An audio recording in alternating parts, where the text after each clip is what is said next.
Hi everyone, welcome back to another Call of Duty mobile video. Today we are going to talk about the upcoming Armory series. Over the past few months, many players noticed that legendary items with a lava, fiery, molten theme kept showing up in the game files. This gave us a pretty good hint that a new Armory series is coming soon and it's going to follow this lava melting theme. So basically we are looking at a molten fire themed Armory series that's been slowly building up and is finally about to be released. At first we got legendary skins like the FFR1 Fire and Fury and the KRM, and many players thought these were going to be released as part of a new fiery themed Armory series, possibly alongside some already existing legendaries like the MX9 Heartless, OTS9 Male Branch, or even the classic AK117 Meltdown. But that didn't happen. Then in last season's update we saw another new legendary, the MW11, which also followed the fire and molten theme. And although we haven't seen the full model yet, there's a new functional weapon, the Vargo 52, expected to be released in Season 4, and it's also believed to follow this same fiery theme. Even though these skins have different names like the MW11 Scorcher and the FFAR1 Fire and Fury, they all actually share the same skin design. If you look closely at their textures and details, they're basically identical, which confirms that they are part of the same Armory series. So far we've seen 4 legendaries in this theme, and that raises the big question, will we get more? Right now the chances are pretty low, since most Armory series in the game usually include 4 to 6 legendary blueprints, and we already have 4 of them.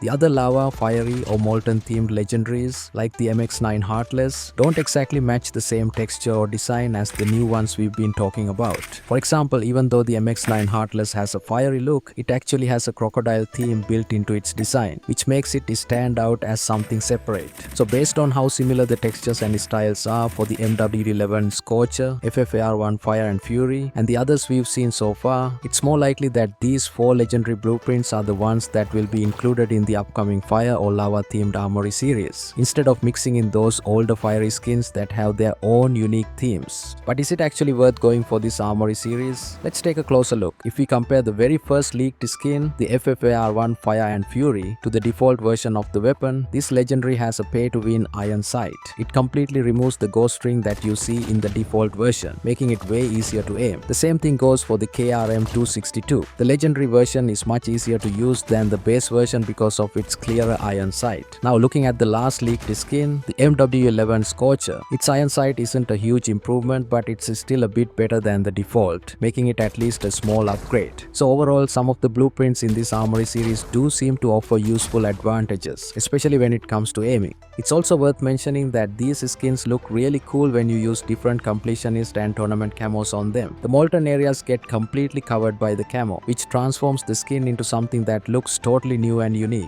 Since all the skins in this series share the same texture, this effect happens with each one of them. It's a neat little detail that makes customizing these skins extra fun. I'm curious though, which one do you think looks the best with this lava, fiery, molten theme? Let me know in the comments below. Now if you're wondering when we can expect this Armory series, like I mentioned earlier, Season 4 is bringing a brand new functional weapon, which is the Vargo 52. The legendary version of that weapon is expected to be part of this lava themed Armory series. So we can definitely expect this Armory series to arrive next season. Now if you're wondering why we won't see the other lava, fiery, molten themed legendaries in this Armory series, the answer is pretty simple. Just because they share a similar theme doesn't mean they all belong to the same Armory series. For example, we've seen a few Christmas themed legendaries in the past that weren't part of the official holiday series Armory, and the same logic applies here. As for whether they'll add more legendaries to this series, that's still uncertain. But for now, we can be sure that the 4 legendaries I mentioned earlier are part of this upcoming Armory series. When I said Garena gets more love in my last video, suddenly we got more love too, as the Destiny Reborn draw was just released in the global version a couple of hours ago. Earlier it was only confirmed that we were getting the Bringer of the Light draw, which is still scheduled to release on April 6th. That draw will feature the legendary Tang Knife by Uekui and the epic Fan D character skin from the Linkage collaboration. So it's definitely a nice surprise that we are also getting the Destiny Reborn draw here in global. It feels like the devs are finally listening a bit. We should also talk about the legendary Tang Knife by Uekui, because it easily has one of the most unique melee inspections in the entire game. When you inspect the weapon, you'll actually see the character by Uekui appear right there, regardless of which operator skin you're using. Her face and eyes are visible through the blades, giving it a surreal and cinematic touch. On top of that, the kill effect is also really well done. It's smooth, stylish, and totally fits the Linkage vibe. This definitely isn't your average legendary melee. It feels more like a collector's piece. The Bringer of the Light light draw comes with some amazing items, including a CBR4 skin that features a pay-to-win iron sight and a stunning design. Even if you don't land the main rewards, there are still plenty of great items that make this draw worth considering. I know many of you are already excited about the Destiny Reborn draw, but I'd love to hear your thoughts on the bringer of the light draw as well. What do you think? According to Zoro, we might be getting another COD point event in Call of Duty Mobile soon. The game files mention an event called CP Bank, and here's what the event instructions say. To deposit COD points into the CP Bank, players must recharge a certain amount of CP during the event.